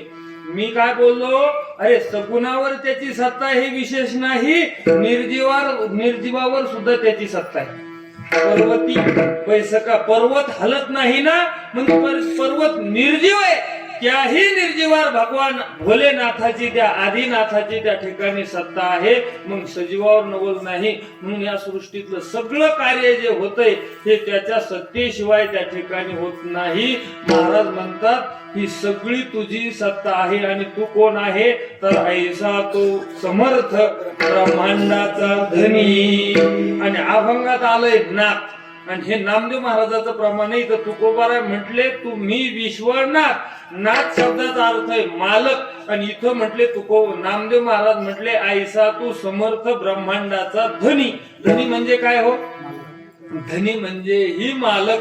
म्हणजे या संपूर्ण विश्वाचा समर्थ मालक त्या ठिकाणी कोण आहे तर भगवान विश्वनाथ आहे. म्हणून तुकोबाराय म्हटले तुम्ही विश्वनाथ. तुम्ही या विश्वाचे त्या ठिकाणी नाथ आहेत. तुमच्या सगळं. एका जणाला विचारलं म्हणे बाबा तू संध्याकाळी झोपतो ही सत्ता कोणाची आहे? म्हणजे मी माझ्या मनानं झोपतो. पण सकाळी तुला कोण उठवतं? ते म्हणे मला ती उठवती. ती नाही उठू शकत. उठवणारा देव आहे. देवानं जर ठरवलं म्हणे उठवायचं नाही तर त्या ठिकाणी ती आणि गावातले मिळून आपल्याला कायमच त्या ठिकाणी उठवतात. त्या ठिकाणी सत्ता येत्या. एकदा देवाचे आणि लक्ष्मी आई साहेबांचा थोडासा वाद झाला होता. म्हणजे त्याची सत्तेवर बोलायचं आपल्याला. ते म्हणे देवा तुमच्यापेक्षा मला किंमत येऊ सगळे मला मानते. देवाने सांगितलं नाही बरं म्हणे परीक्षा घेऊ. एक मेलेला मुर्दा होता म्हणे. आणि त्याच्या मैतीला सगळे आप्तेष्ट नातेवाईक आले. त्याच्या पोरी आले. त्याचे पोर आले. सगळे रडू लागले. लक्ष्मी म्हणे पहा देवा आता किंमत तुम्हाला आहे का मला आहे. लक्ष्मी आई साहेबांनी काय केलं मागच्या वर्षी याच दिवसामध्ये शिवरात्रीच्या टायमामध्ये आमच्याकडे अशा गाडी पडल्या होत्या की 2-2 दिवस गाडीवर घडल्या नव्हत्या. लय गाडी पडल्या. तर लक्ष्मी आई साहेबांची तर ती प्रेत होतं ना तिथून निघणार होते ते. तिथं लक्ष्मी आई साहेबांना पाऊस पाडला पण पाण्याचा नाही. मग गाराचा का गाराचा नाही पुरा 500च्या नोटायचा. 500च्या नोटा टप गळू लागल्या. पाहुणे म्हणे अरे काय भानगड आहे? भानगड काय म्हणे आपण मौतीला आलो तर पैसेच पडायला लागले वरून. ते म्हणे मौत नंतर करू. जो पाहुणा उठला तो नोटात जमा करू. उचली खिशात घाले. रडून त्या म्हाताऱ्याच्या दोन्ही पोरीचे डोळे सुजले होते. ते म्हणजे घंटाभरात पुन्हा रडू आपण पण चाल एक हात हाणून येऊ आपण. दोघी उठले आणि पैसे जमा करायला लागले. पोरं आधीच पळालेले होते. उचलता खिशात घालणं. लक्ष्मीवरून हसली म्हणे देवा पा किती किंमत आहे मला. देव म्हणे लक्ष्मी तुला किंमत आहे म्हणे. सगळ्यांना ते त्या बाईच्या ती जी वारला म्हणे तो म्हातारा त्याची बायकून त्याच्या पोरीन पोरं सगळेच पैसे जमा करायला लागले म्हणे. खरंच तुला किंमत आहे. पण ते मेलं म्हणे जे मेलंय ते तिरडीवर ज्याला टाकलेलं आहे ते कसं काय उठलं नाही. लक्ष्मी आई साहेब म्हणे देवा आता ते मेलंय ना. म्हणे मेलंय म्हणजे नेमकं काय झालं ते तर सगळं आहे. त्याला हात आहे पाय आहे डोळे कमून उठे ना ते. लक्ष्मी आई साहेब म्हणे ओ देवा ते मेलं. म्हणे मेलं म्हणजे काय? म्हणजे देवा त्यातली चेतना नावाची शक्ती संपली. म्हणजे ती चेतना कोण आहे? म्हणजे ते तुम्हीच आहात. म्हणे मग त्याच्यावर सुद्धा सत्ता कोणाची आहे? माझी देखवी ऐकवी एक नारायण. देखानी ऐकवी ही सगळी सत्ता कोणाची आहे तर भगवान आदिनाथाची त्या ठिकाणी आहे. म्हणून श्रीमंत श्री तुकाराम महाराज म्हटले तुम्ही विश्वनाथ. तुम्ही विश्वाचे नाथ आहात. बर. आणि मग महाराज काय म्हटले मी माझ्या संबंधाने बोलले. आता तुकोबाराय म्हणतात तुम्ही तर विश्वाचे नाथ आहात देवा पण मी कोण आहे? मी दीन आहे. मी रंक आहे आणि मी अनाथ आहे. आता तुकोबाराय दीन होते का हो? तुकोबाराय रंक होते का? अनाथ होते का? दीन महाराज या तीनही गोष्टी नव्हते. पण मोठ्याची जर स्तुती करायची असली तर मोठ्या पुढं महाराज त्या ठिकाणी माणसाने कसं राहिलं पाहिजे? लीन संतापाशे असावी बहु मर्यादा. इथं भगवंताजवळ बोलायचंय. भगवंताच्या समोर बोलायचं आहे. आणि भगवंत जर विश्वाचे मालक आहात या त्रैलोक्याचे धनी जर भगवान शंकर असेल तर त्या भगवान शंकरा पुढं मी कसा आहे म्हणे तर मी दीन आहे. मी रंक आहे आणि मी अनाथ आहे. महाराज अनाथही नाही. महाराज रंकही नाही. आणि महाराज म्हणतात दीन सुद्धा तुकोबाराय नाही. पण म्हणायला का लागलेले आहे तर भगवान भोलेनाथाच्या पुढे स्वतःला नम्र त्या ठिकाणी म्हणतात. कारण माणसाने नम्र राहिलं पाहिजे. नम्र झाला भूता तेने कोंडिले अनंता. नम्र माणसाने त्या ठिकाणी राहिलं पाहिजे. महाराजांनी याच्यासाठी एक उदाहरण दिलं.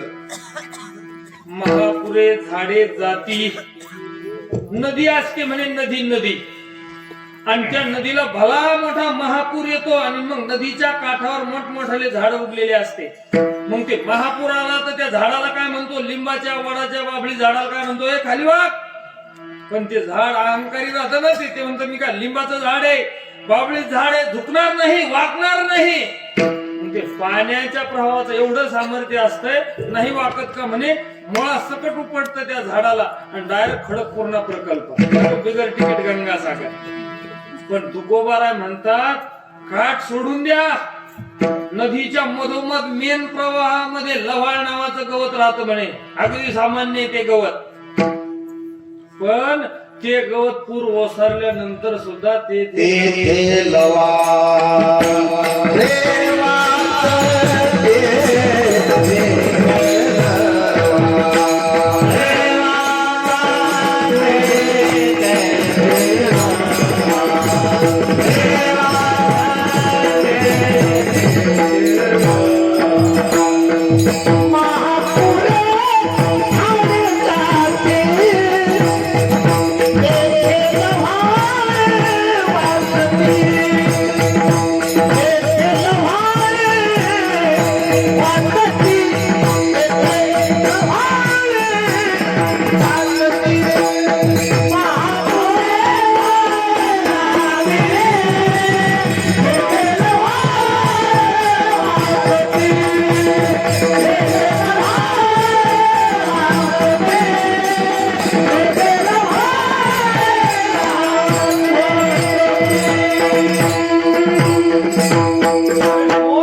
महापुरामध्ये जातात म्हणे. पण तिथं लव्हाळ नावाचं गवत वाचत का, ते नम्र होतं. पाणी आलं की पाण्याबरोबर खाली झुकत आणि पाणी ओसरून गेलं की पुन्हा जैसे थे.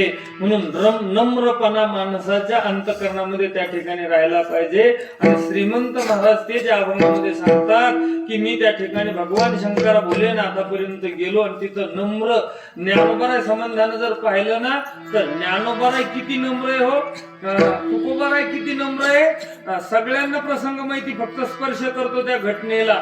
तुकोबा ज्ञानेश्वर महाराजाने तुकाराम महाराजाकडे धरणेकरी पाठवला होता आणि तुकोबाराय काय म्हटले, तेथे ज्ञानेश्वरी उनी काय उनी जेही पाठविले धरणे.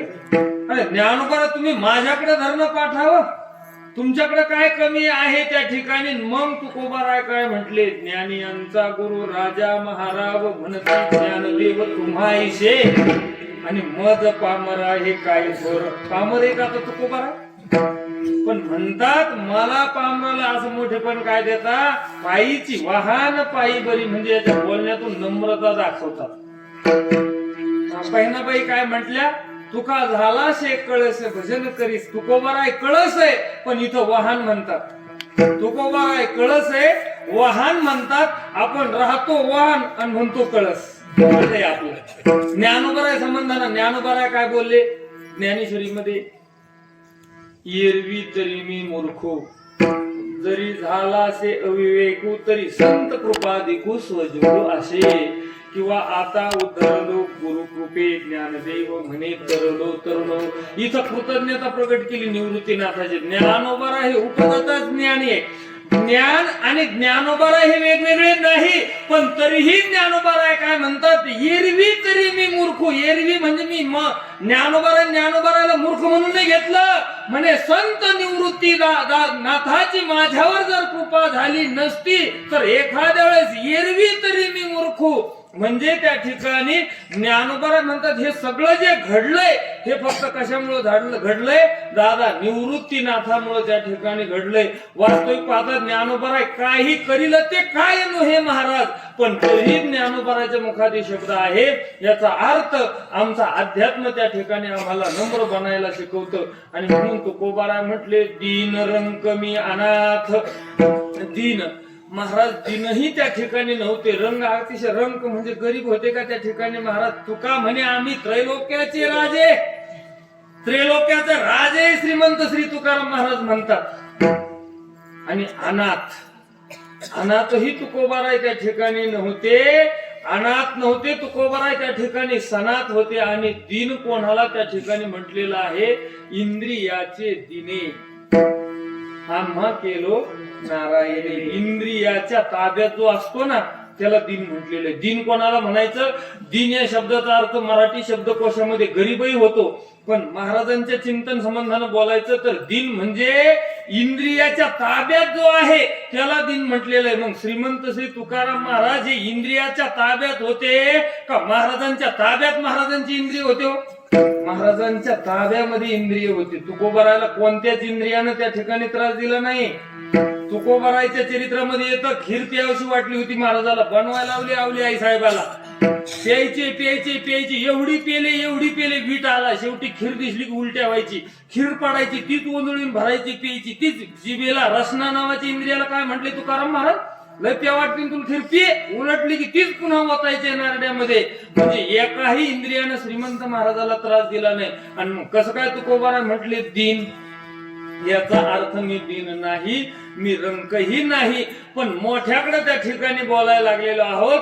ते सामान्य नाही, त्रैलोक्याचे राजे विश्वनाथ, त्रैलोक्याचे मालक आहे भगवान आदिनाथ. आणि त्या आदिनाथाकडे भगवान आदिनाथाकडे तुकोबाराय म्हणतात की तुम्ही जगाचे मालक आहात आणि तुमच्या समोर मी कसा आहे तर मी दीन रंक मी अनाथ. आणि मग दुसरी ओळ त्या ठिकाणी लिहिली की माझी काय इच्छा आहे तर मला काहीच नाही म्हणे, फक्त तुमची थोडीशी कृपा पाहिजे. अभंगात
विश्वनाथाला काय म्हणायला लागले की माझ्यावर काय करा. पहिल्या चरणामध्ये स्तुती केली, स्वतःला कमी लेखलं आणि महाराज म्हणतात माझी काय इच्छा आहे तर कृपा कराल ते थोडी.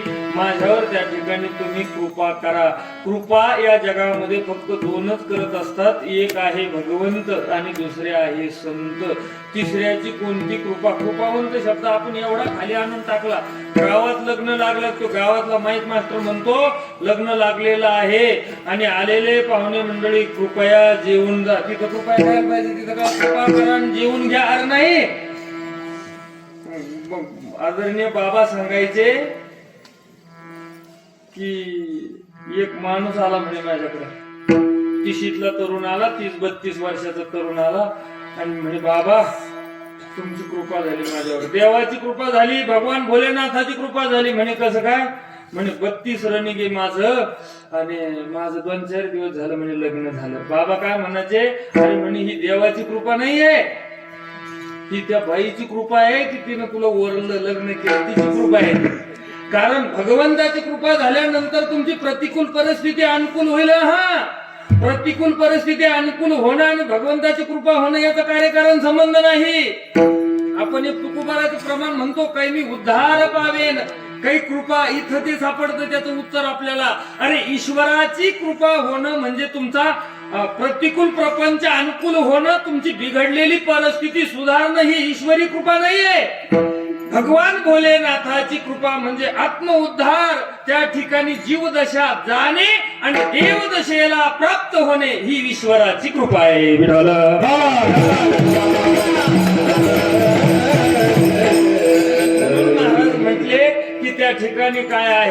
तर कृपा कराल ते थोडी थोडी जादा नको, थोडी माझ्यावर कृपा त्या ठिकाणी करा. कृपा कराल ते थोडी, पाया पडिलो बराडी बराडी, तुमच्या पाया पडतो मी, पण बराडी बराडी शब्दाचा अर्थ काय? आशाळभूत. मोठ्या अपेक्षेनं आलो, मोठ्या लालसेनं मी तुमच्याकडे त्या ठिकाणी आलो. एवढा पूर्व काय आईशे पुण्य होईल गाठी. तुकोबारा म्हणतात अशी काही माझी पुण्याची गाठ पडेल की घालीन पायी देवाच्या मिठी.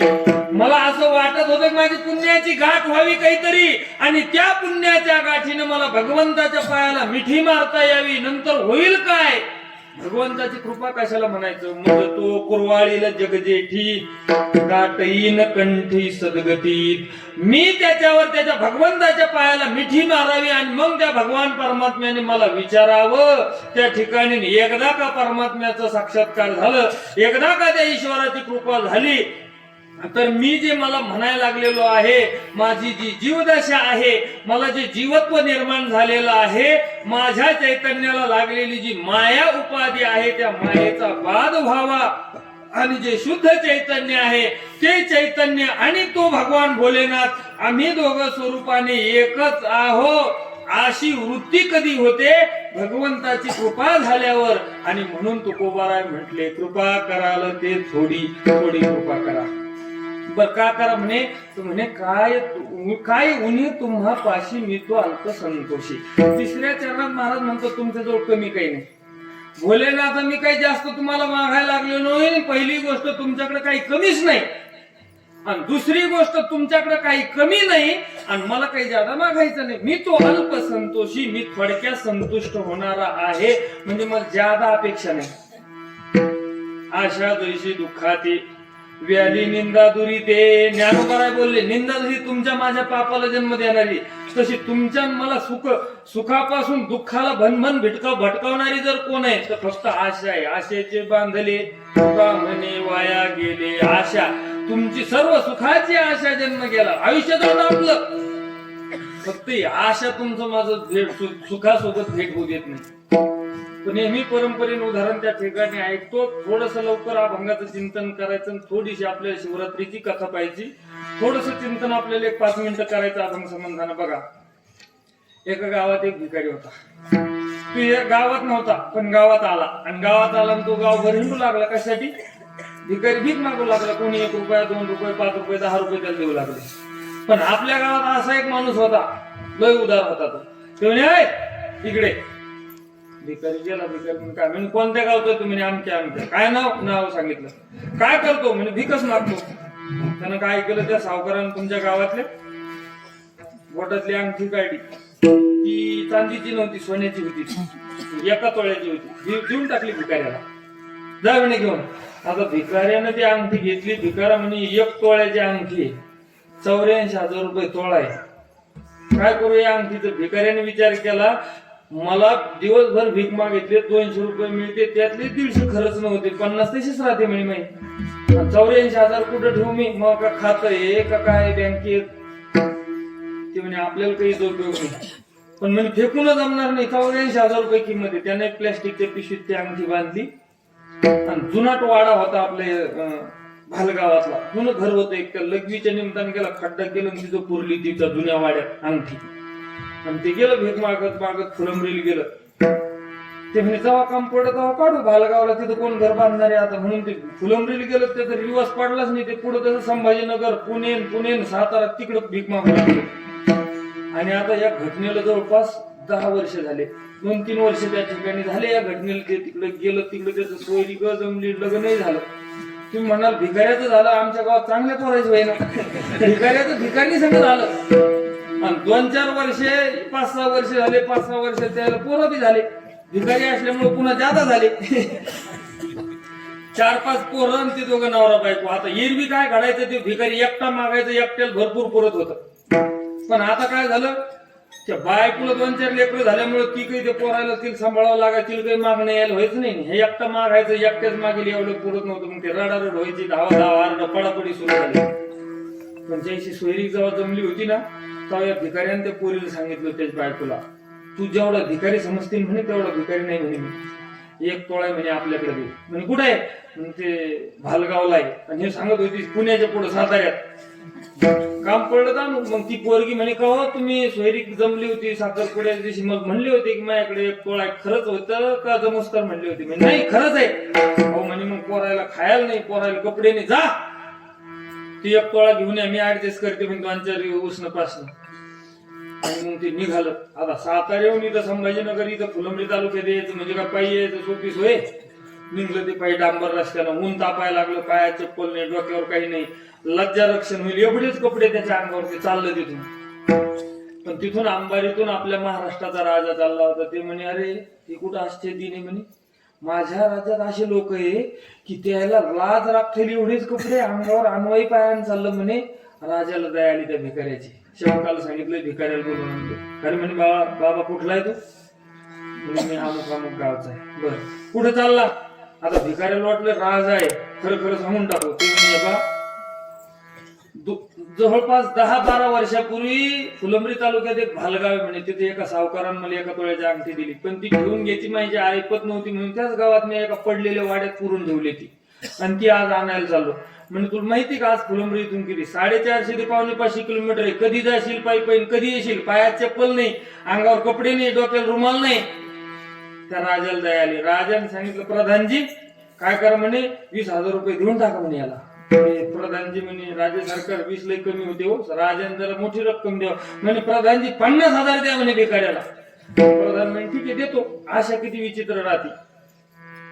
पण त्या राजाला लहर आली. राजा म्हणे काय भिकाऱ्या तुला आता 50,000 रुपये देतो, काय करतो 50,000चे? म्हणे मागं जातो, पहिले पायात बूट घेतो, अंगात चांगले कपडे घेतो, डोक्याला चांगला रुमाल घेतो आणि चाललो म्हणे भालगावला. कशाला? अंगठी आणायला. राजा म्हणे गाड्याला 50,000 किंमत नाही. राजाने सांगितलं प्रधानजी 50 कॅन्सल करा, 1 लाख द्या पुरे, 1 पेटी द्या. 1 लाख देतो म्हणे. आता काय करतो? म्हणे पुन्हा मागा जातो, कपडे चप्पल तर घेलच आहे, पण एखादी ओलो कार करतो म्हणे 4 व्हीलर आणि जातो म्हणे भालगावला. कशाला? अंगठी आणायला. असेच गुंतलं ते अंगठीच्या. राजा वैतागला. राजा म्हणे 1 लाखही कॅन्सल करा, महाराष्ट्राचा नकाशा आणा म्हणे. ठेवला त्या भिकाऱ्या पुढं. 1 आणि 2 लाख नाही म्हणे, हिस्साच देतो म्हणे अर्धा तुला, महाराष्ट्राचा अर्ध राज्य देऊन टाकतो म्हणे. बोल कोणता वाटा घेतो? म्हणे ज्या वाट्यामध्ये भालगाव गाव आहे ती वाटा मला द्या. तुका म्हणे आशेचे बांधले, तुका म्हणे वाया गेले. एवढी विचित्र आशा आहे. पण तुकाराम महाराज म्हणतात मी तो अल्पसंतोषी, मला ज्यादा काही लागत नाही. मग तुम्ही काय करा, मला भातुक द्या म्हणे. शेवटचं चरण. तुका म्हणे देवा, तुका म्हणे देवा, तुका म्हणे देवा, तुका म्हणे देवा, तुका म्हणे देवा, तुका म्हणे देवा,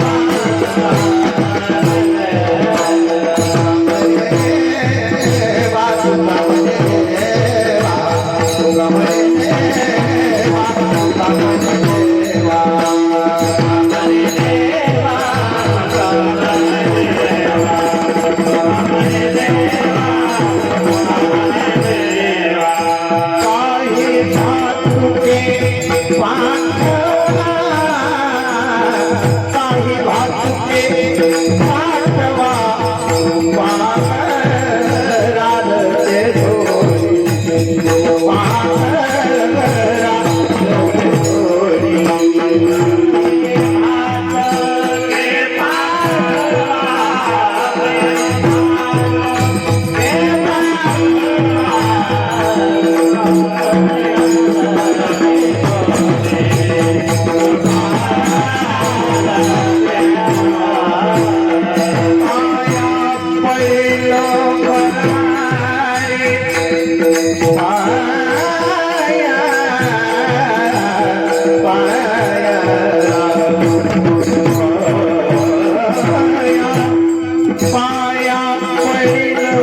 पाया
शेवटच्या चरणामध्ये त्या ठिकाणी बोलले, तुका म्हणे देवा हे विश्वनाथा.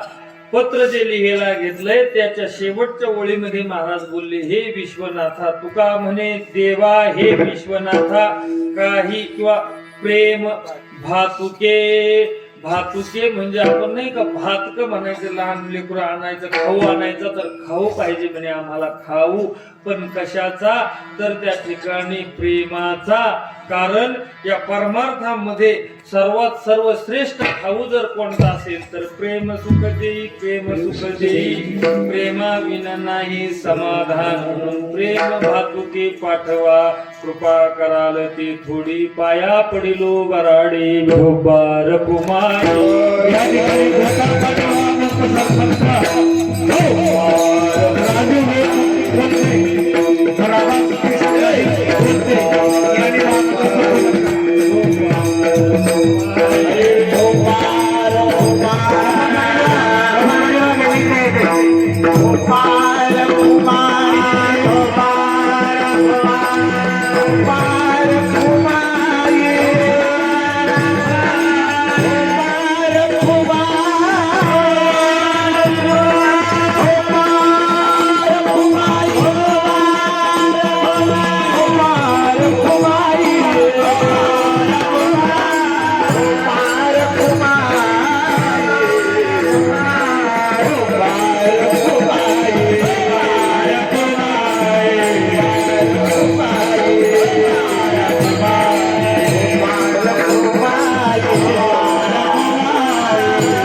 Bye.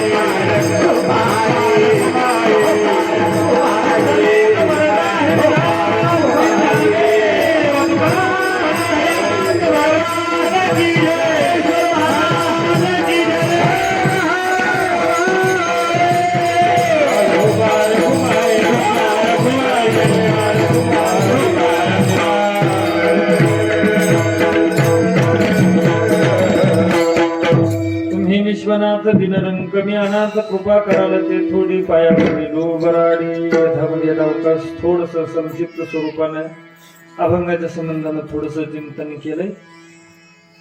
वेळेची मर्यादा म्हणून अगदी 10 मिनिटांमध्ये त्या ठिकाणी आपल्याला थांबायचं. पण महाशिवरात्र पर्व काळ त्या ठिकाणी आहे. या महाशिवरात्रीला अनन्यसाधारण त्या ठिकाणी महत्व आहे. हा त्या ठिकाणी महाशिवरात्रीचा उपवास जो कोणी करतो आणि भगवान शंकराच्या भजनामध्ये रात्रभर जो त्या ठिकाणी जागा राहतो, शिव उपासना करतो, त्याला काय फल त्या ठिकाणी मिळते याच्या अनुषंगानं त्या ठिकाणी आलेली थोडी महाशिवरात्रीची कथा अगदी धावत्या वेगामध्ये ती कथा पाहू आणि थांबू. कथा त्या ठिकाणी काय आहे, कांची नगर आहे म्हणे. आणि या कांची नगरामध्ये एक सोमदत्त नावाचा राजा, या सोमदत्त नावाच्या राजाला त्या ठिकाणी 500 बायका होत्या. पण 500 बायकापैकी 498 बायका जार कर्म करणाऱ्या होत्या, व्याभिचार करणाऱ्या होत्या आणि 2च बायका पतिव्रता त्या ठिकाणी होत्या म्हणे. योग्य, चांगल्या, उत्तम, सत्शील, सदाचारी फक्त 2 पत्न्या होत्या. त्या कांची नगरातल्या सोमदत्त नावाच्या राजाला 498 बायका व्याभिचार जार कर्म त्या ठिकाणी करणाऱ्या होत्या. आणि हा जो सोमदत्त नावाचा राजा होता ना म्हणे, हाही सत्शील धर्मात्मा नव्हता, तर हाही त्या ठिकाणी काय होता, विषयामध्ये गुरफाटलेला हा त्या ठिकाणी सोमदत्त नावाचा राजा होता. देव धर्म सांगी पडिले सकळ, विषयी गोंधळ गाजत असे. त्याच्या अंतकरणात फक्त विषयाचा गोंधळ चालू होता. देवन धर्म त्या ठिकाणी त्यांना सांगीत कोंडून टाकलेले होते. कामुक होता म्हणे तो. आणि त्या ठिकाणी काय झालंय, मग त्यांना अन्य त्या ठिकाणी नाद असल्यामुळे हा सोमदत्त नावाच्या राजाची संपत्तीही गेली, त्या ठिकाणी राज्यही हिरावून गेलं. आणि मग त्या ठिकाणी त्याला त्या ठिकाणी काय झालंय तर त्याचा असणारा धनसंचय, धनाचा साठा, या सगळ्या गोष्टी संपल्या. आयु मर्यादा त्या ठिकाणी संपत आली. आणि एक दिवस त्या ठिकाणी काय झालं तर सोमदत्त नावाचा राजा त्या ठिकाणी गतप्राण झाला, मेला म्हणे. आणि त्याच्या अन्य बायकाही त्या ठिकाणी गतप्राण त्या ठिकाणी झाल्या. परंतु काहीतरी अंशामध्ये म्हणे त्या वासनेप्रमाणे आपलं धर्मशास्त्र सांगतं, अंतकाळाच्या वेळेस जशी वासना आहे तसा जन्म घ्यावा लागतो. तसा या सोमदत्त नावाच्या राजाला पुढचा जन्म मिळाला म्हणे हरणाचा. आणि त्याचा नशिबाचा सुयोग चांगला म्हणे. त्यामध्ये त्याच्या ज्या 2 पत्न्या चांगल्या होत्या ना, ज्या 2 बायका होत्या ना त्या ठिकाणी पतिव्रत्या, त्याही दोघींना हरणीचा जन्म त्या ठिकाणी मिळाला. आणि मागच्या जन्मातल्या ऋणानुबंधामुळं त्या ठिकाणी जो झालेला सोमदत्त नावाचा गत जन्मातला राजा पुढच्या जन्मात हरण झाला. आणि त्या दोन्ही हरणी योगायोगानं काहीतरी ऋणानुबंधानं एकाच जंगलामध्ये 3 जण वास्तव्य करू लागले. आणि मागच्या गत जन्माची त्यांना त्या ठिकाणी जाणीव झाली. त्याच्यामुळे त्या ठिकाणी काय झालं म्हणे तर त्यांच्यामध्ये आवड निर्माण झाली. आणि एकमेकासोबत ते 3 जण राहू लागले. त्यातलं जे मोठं हरण होतं म्हणे, कालांतरानं त्यानं सुंदर 2 पाडसाला जन्म दिला. आणि लहानी हरण गरुडर आहे. आनंदानं ते सगळं हरणाचा परिवार त्या ठिकाणी राहू लागला. पण त्या जंगलामध्ये काय झालं, इंद्राच्या सेवेमध्ये त्या ठिकाणी एक भूतसेन नावाचा गंधर्व होता. तो इंद्राची सेवा करत होता. इंद्र म्हणला की मृदंग स्वराचा भुकेला होता म्हणे. पण तो भूतसेन नावाचा त्या ठिकाणी गंधर्व वरती गायन करायला होता. पण स्वर्गामध्ये निंद्य मांडलेली आहे दारू मदिरा. त्या भूतसेन नावाच्या गंधर्वानं वरती स्वर्गात दारू पिली आणि तालातून गेला. तालातून त्या ठिकाणी गेला. इंद्राला लाग आला म्हणे, तालातून तू गेला, ताल चुकला तुझा. जवळ गेलं इंद्रदेव पाहतो तर त्याचा वास आला. म्हणजे तू मदिरा पिले, जो मोले मदिरा पिऊन नाचे गाये, हेवंत ते विसरून जाय वस्त्र नाही स्मराया. पिलेल्या माणसाला काहीच कळत नाही म्हणे कबीर महाराज. तालातून गेला तो भूतसेन नावाचा. इंद्राने शाप दिला, या क्षणी तीर लोकात, या मृत्यू लोकात तू भिल होऊन पडशील म्हणे. म्हणून तोच भूतसेन नावाचा गंधर्व खाली मृत्यू लोकात त्याचा जन्म झाला एका भिल्ल जमातीत, भिल्ल कुळामध्ये. आणि त्या भिलाचं नाव आहे चंड भिल. तो चंड भिल त्या ठिकाणी शिकार करण्यासाठी त्याच जंगलात आला. गत जन्मातला सोमदत्त राजा जिथं राहत होता तिथं आला. पण दिवसभर काही शिकार मिळाली नाही. आणि त्याला वाटलं सांच्याला घरी जाऊ तर बायको मला डोकं लावल. दिवसभर गेला काही घेऊन आला नाही घरी, लेकराला काय खायला देऊ. म्हणून बायकोच्या भीतीने तो घरी गेला नाही. सुंदर असा सरोवर आहे म्हणे. आणि त्या चंड भिलाने विचार केला, सरोवर सुंदर आहे, पाणी गोड आहे, हा पिऊन आला पाणी, पाण्याच्या अपेक्षेने एखादा तरी प्राणी येईल म्हणे. आणि तो पाणी पिण्याच्या दृष्टीने आला की अचूक शरसंधान करू, त्या प्राण्याला मारून घरी घेऊन जाऊ म्हणे. असा विचार चंड भिलाने केला आणि वरती एका झाडावर जाऊन बसला. दाट पाल्याचं झाड, त्या झाडावर जाऊन बसला आणि तळ्याकडे पाहू लागला. प्राणी केव्हा येतो, प्राणी केव्हा येतो. रात्र झाली पण डोळ्यानं सरोवराकडे पाहायचा, पण एखादं पान त्या सरोवराच्या डोळ्याच्या आड आलं ते पान तोडायचं आणि खाली टाकायचं, पान तोडायचं आणि खाली टाकायचं. करमणूक बी व्हायची, रिकामच बसल्यापेक्षा तोडाचं पान खाली टाकायचं. आता तू योगायोगाने ज्या झाडावर जाऊन बसला ते झाड होतं बेलाचं. आणि ज्या बेड्या झाडावर जाऊन तो चढला होता त्या बेलाच्या गुंध्याशी खोडाशी पुरातन शिवलिंग होती, महादेवाची पिंड होती. तो पान तोडायचा, लिंगावर टाकायचा, तोडायचा, पिंडीवर टाकायचा. 12 वाजेपर्यंत त्याची क्रिया चालू आहे. आता मला सांगा, त्यानं महादेवाची पूजा केली का? नाही. त्यानं काय डोळ्यानं मला पाणी पाहायचं, एखादा प्राणी जर आला मला दिसला नाही म्हणून नजरे आड येणारं पान तोडू लागला, खाली टाकू लागला. असं करता करता ती 12 वाजेपर्यंत पूजा झाली. आणि 12 वाजता म्हणे त्या चंड बिलाला भगवान शंकराचे दूत प्रसन्न झाले. बरोबर, काय इच्छा आहे? म्हणजे तुम्ही कोण आहे? म्हणजे आम्ही कैलासात भगवान शंकराचे दूत आहे. म्हणजे तुम्ही कसं काय आले? अरे म्हणजे आम्ही कोणाकडे येत नाही, तो शंकराची पूजा केली. ते म्हणे पागल झाले तुम्ही, मी काय पूजा केली? अरे म्हणे बाळा, आज शिवरात्र आहे, आज महाशिवरात्र आहे, दिवसभर तुला शिकार भेटली नाही, तुला काहीच खायला भेटलं नाही म्हणून सहज उपवास घडला तुला. आणि दुसरी गोष्ट, तो ह्या बेलाच्या पानानं भगवान शंकराला तृप्त केलं. अतिप्रिय भगवान शंकराला पान आहे म्हणे बेलाचं, ते पान तू टाकलंय. शंकरजी तृप्त झाले, तुला पाठवलं म्हणे काही देण्यासाठी. त्या भिलाला मागायची अक्कल नव्हती, ज्ञान नव्हतं. म्हणे पाठवलं, महादेवानं द्यायची इच्छा आहे ना, मग मला एकच द्या म्हणे. मला या प्राण्याची भाषा कळाली पाहिजे म्हणे. हे जे बाकीचे प्राणी त्याची भाषा कळायला पाहिजे. दूध तातास म्हणले, निघून गेले. आता एवढं बोलत आहे. आजची जी रात्र आहे ना कल्याणाची, आता त्या भिलाची पूजा झाली का हो? त्याला भेटलं नाही म्हणून त्यानं काय केलं, म्हणून उपवास केला नाही, घडला त्याला. आणि महादेवानं त्याला त्या ठिकाणी प्राप्त झाले. आणि मग दुसऱ्या दिवशी त्या ठिकाणी त्यानं काय केलं, त्या झाडावरून त्या ठिकाणी जाळं लावून ठेवलेलं होतं, मान लावला जाळ्याच्या दिशेनं. आणि मग तो गत जन्मातला सोमदत्त नावाचा राजा होता, तो सकाळी उठला आणि पाणी पिण्याच्या अपेक्षेने सरोवराकडे धावू लागला. जाळ्याकडे लक्ष नसल्यामुळे त्यात पाय गुंतला, पडल्याबरोबर त्या ठिकाणी अचूक शरसंधान त्या ठिकाणी करणार, पण पक्षाची भाषा कळत होती म्हणून तो चंडभिल खोडाच्या आडवा. आणि तेवढ्यामध्ये ज्या हरणीला 2 पिलं झालेली होती, हरण पळत आली, रडू लागली, गायवाय करू लागली. मालक, तुम्ही जाळ्यात अडकले, तो पार देईल, तुम्हाला शरसंधान करेल, तुम्ही उठा. त्या हरणानं सांगितलं, तू कशाला आली? तू पळीत होऊन, मी गुंतलो म्हणे, आता माझी गती मला भोगावं लागेल, मी गुंतलो, मला पारधी मरणार आहे मी, पण माझ्या मागं तू नको मरू म्हणे.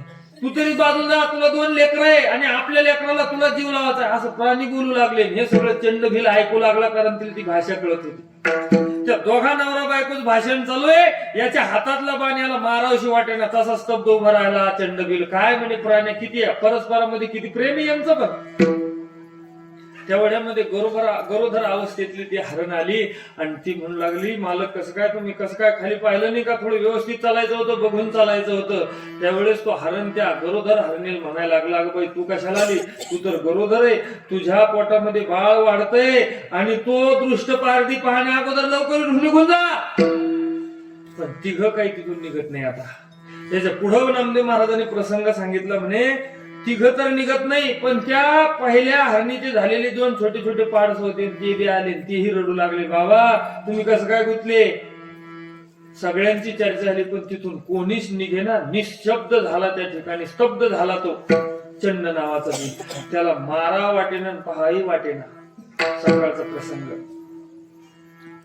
तो असा रस्त्याने चालत येऊ लागला, हातात धनुष्यबाण आहे, पण खाली येणं असा चालत येऊ लागला. त्यावेळेस ते जाळ्यात गुंतलेलं हरण दोन्ही बायकाला म्हणत होतं, तुम्ही इथून जा. तर ती दुसरी हरण त्या गरोदर हरणीला काय म्हणते, मी आणि मालक आम्ही दोघं मरते, पण तू हे 2 पिलं, तो ह्या पोटातलं पिलू घेऊन तू निघून पळीत होऊन. ती म्हणते, नाही, माझ्या नवऱ्याची जी गती तीच मला गती.